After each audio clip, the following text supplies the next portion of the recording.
Jara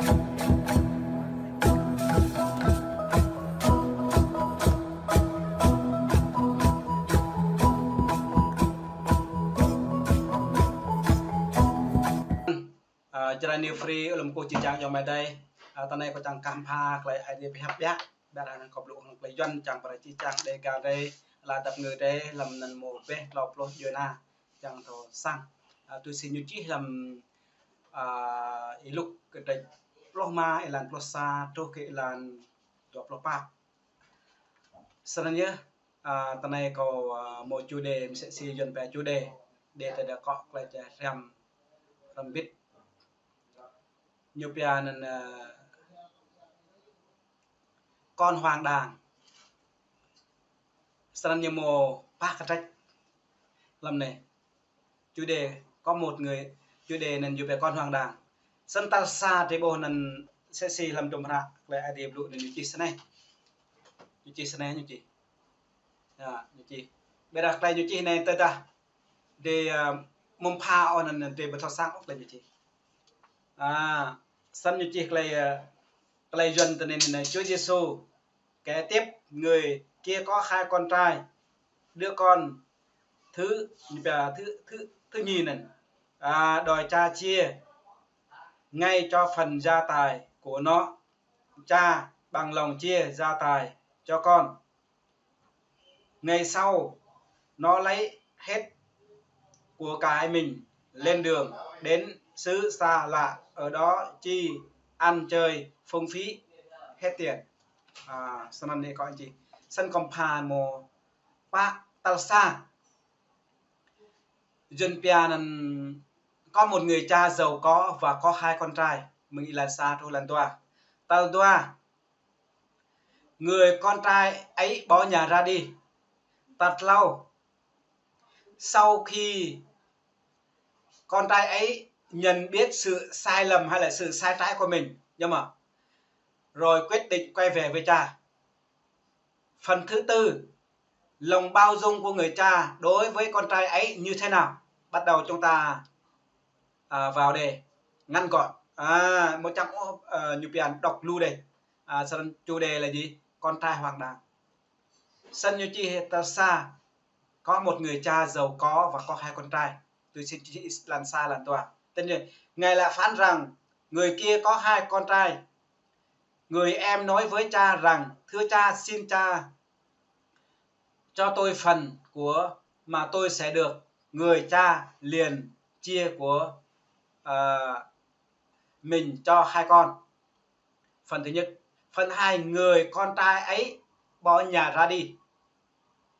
Câu 13, 14, 15 và 16. Cách ít ngày, người em tóm thấu hết gia tài, bỏ đi phương xa, ở đó ăn chơi phong đáng, tức là hay là phong phí, tiêu xài gia tài của mình. Câu 14. Khi đã xài hết của rồi, trong xứ xảy ra có cơn đói lớn, nó mới bị nghèo thiếu. Câu 15. Bèn đi làm mướn cho một người bạn xứ, thì họ sai ra đồng chăn heo. Câu 16. Nó muốn lấy vồ đậu của heo ăn mà ăn không, tức là heo ăn mà ăn cho no, nhưng chẳng ai cho. Đó là phần thứ hai. Phần thứ ba, sau khi con trai ấy nhận biết sự sai lầm hay là sự sai trái của mình, quyết định quay về với cha. Tấn chi thế này là câu 17, 18, 19. Vậy nó mới tỉnh ngộ mà rằng tại nhà cha ta biết bao nhiêu người làm mướn được bánh ăn dư dật mà ta đây phải chết đói. Ta sẽ đứng dậy trở về cùng cha mà rằng thưa cha, tôi đã đáng tội với cha và với trời và với cha. Câu 19. Không đáng gọi là con của cha nữa, xin cha đã đãi tôi như đứa làm mướn của cha vậy. Phần thứ ba, lòng bao dung của người cha đối với con trai ấy như thế nào? Bắt đầu từ câu 20 đến câu 24. Nó bèn đứng dậy mà về cùng cha mình. Cùng cha mình. Khi con ở đằng xa, cha nó thấy thì đồng lòng thương xót, chạy ra ôm lấy cổ mà hôn. Câu 21. Con thưa cùng cha rằng, cha ơi, tôi đã đáng tội với trời và với cha, chẳng còn đáng gọi là con của cha nữa. Câu 22. Nhưng người cha bảo đầy tớ rằng, hãy mau mau lấy áo tốt nhất mặc cho nó, đeo nhẫn vào tay, mang giày vào chân. Câu 23. Hãy bắt bò con mập làm thịt đi, chúng ta hay ăn mừng. Câu 24. Vì con ta đây đã chết mà bây giờ lại sống, đã mất mà bây giờ lại thấy được. Sân trái bộ một 4 phần. Phần thứ nhất, tức là chủ đề là con trai hoàng đàng. Thứ nhất là người cha giàu có 2 con trai. Thứ hai, người con trai ấy bỏ nhà ra đi. Thứ ba, sau khi người con trai ấy nhận biết sự sai lầm hay là sai trái của mình, quyết định về với cha. Thứ tư, tức là lòng bao dung của người cha đối với con trai ấy, yêu thương. Sao mất? Cái này nên chế đọc sẽ đọc nhưng mà một phân đoạn thôi, tức là như bộ mồm sẽ nên như pian mô tung cái đó như chỉ luôn nhé, thì mừng câu 11 đến câu 32 nên phần yong nhé này. Bây giờ họ có chia phần là 4 phần, như để chia sẻ theo bố cục dễ rằng năm được, tức đọc hiểu là chia phần. Thứ nhất là một người cha giàu có 2 con trai, tức có 1 có 2. Thứ hai, sau khi người con trai ấy tháo hết tất cả gia tài, bỏ nhà ra đi. Đó là câu 14 đến câu 16, câu 13 chứ, câu 13 đến 16. Bắt đầu từ câu 17 đến câu 19 là như lại là sau khi con trai ấy nhận biết sự sai trái hay là sự sai lầm của mình, quyết định quay về với cha.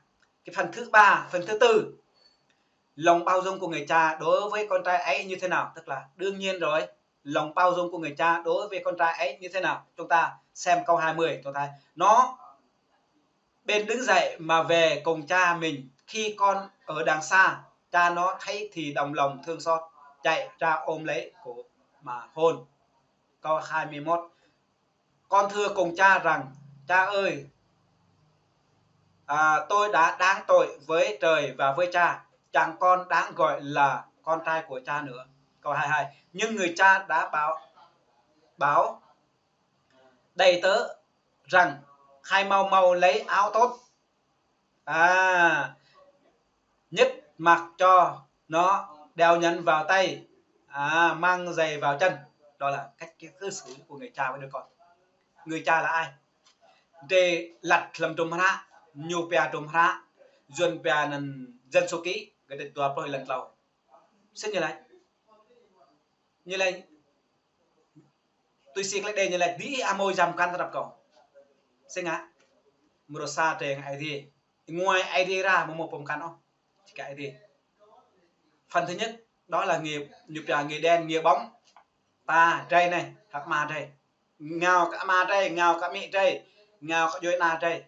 Để cả trai mà mô bông căn chính dối cả trai. Duân sẽ chỉ duân chính dối na trai.